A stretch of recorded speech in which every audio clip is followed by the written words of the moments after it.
Before we watch this next clip, take a second and consider how much of your life is transmitted over the internet. So much is at risk of being hacked. Head over to nordvpn.com/TYT right now for 75% off of 3 years of military-grade encryption for up to 6 of your devices. Sign up now and get a free month when you use the code TYT. You appeared to have a kind of a non-aggression pact with Elizabeth Warren. Do you two have a deal not to attack each other, at least at this stage?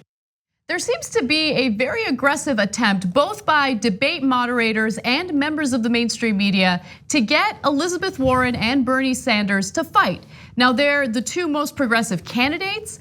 They are very similar when it comes to some of their policies. However, there are some subtle and significant differences, which we've talked about on the show and we'll get into again. But it would be a bad move for them to attack one another. So I think that it's a good idea that they're staying away from that and resisting pressure to attack one another. And you know what? Luckily, based on the answer Bernie Sanders gave to CBS, they are not planning on doing so. So let's take a look.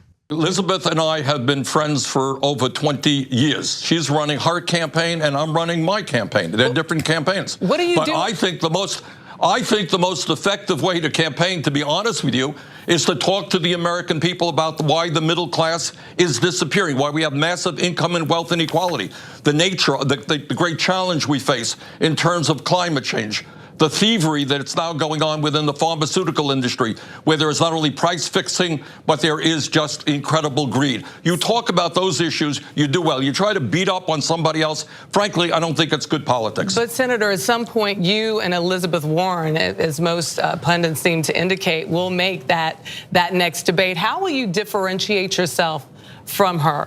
You're two progressives. Well, I'll tell you, I'll let you guys and the punditry and the American people make that decision. It's amazing to me because I get the sense, and maybe I'm wrong, that the media thinks that they're the same, like they're exactly the same, and that it is Bernie Sanders' job or Elizabeth Warren's job to attack, like they have to attack one another to make their case for why they're the best. And it's frustrating because he's absolutely right there. First of all, they never read the policy. They don't care. They don't care about the policy. None of them, I guarantee you, none of them who have these insanely high-paying jobs with these fat salaries have sat down and actually read Bernie Sanders' Medicare for All bill, or Elizabeth Warren's proposal on student debt, or Bernie Sanders' proposal on student debt. I'm not talking about some lame summary that was written by some lame writer in some lame publication. I'm talking about the actual bill and what it would do. Why don't you know what the difference is? Why don't you know? And why don't you talk about it? No, so look, a couple of things. First of all, I agree with you that they care more about the drama than the substance. Yep. So do they have a top line sense of the difference? I'm not sure. Do they know all the details? I'm sure they don't. Okay, I'm keeping it real, right? But they don't really particularly care about that. They care about the fight. Yes. Right?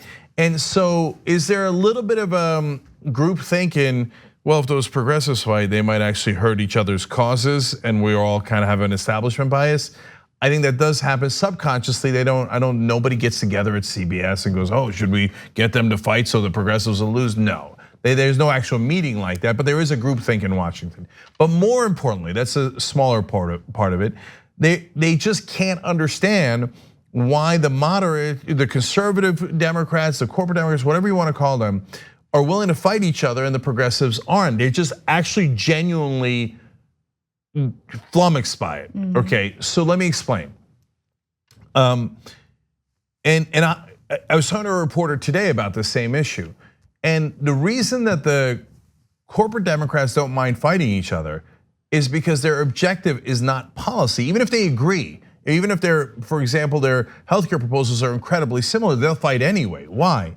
Because their goal is not policy, their goal is power.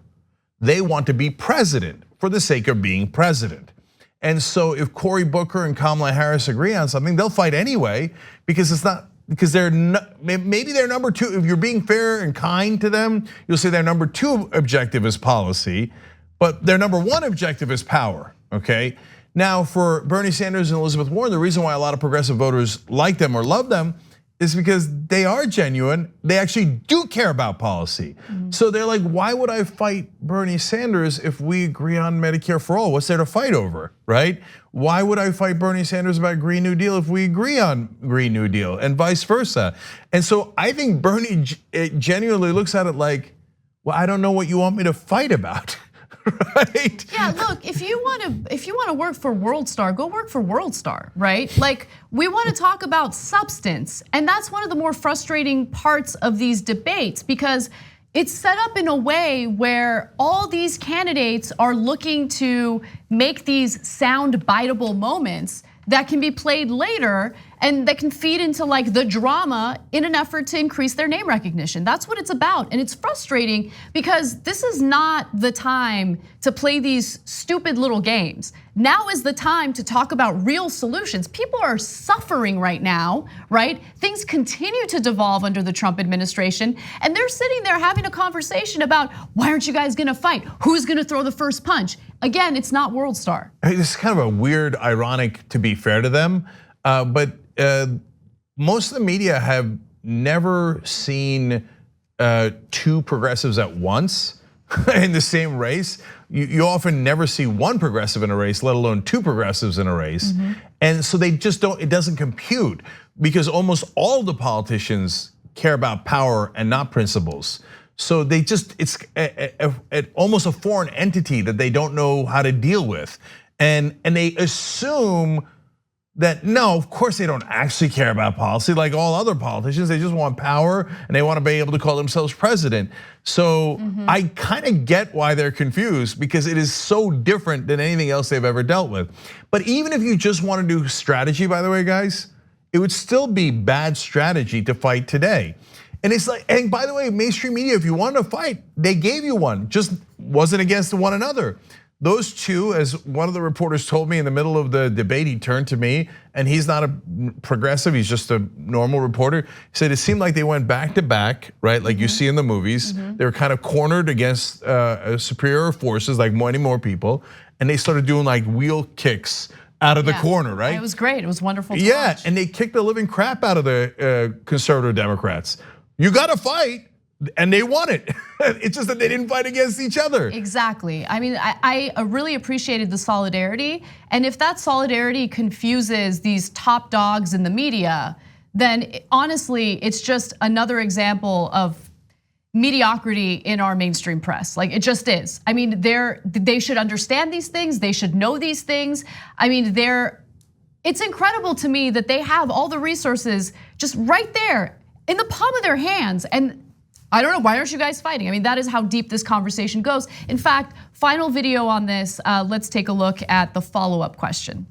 What is the single principle, what is the biggest difference between you and Senator Sanders? It's not up to us, you've got to draw the distinction, Senator. No.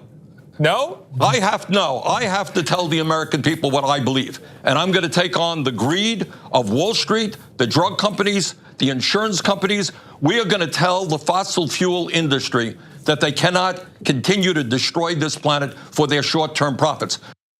So I love that Bernie is focused on a message and he's not straying from that message, but I'm not gonna sit here and say that I don't want him to fight, period.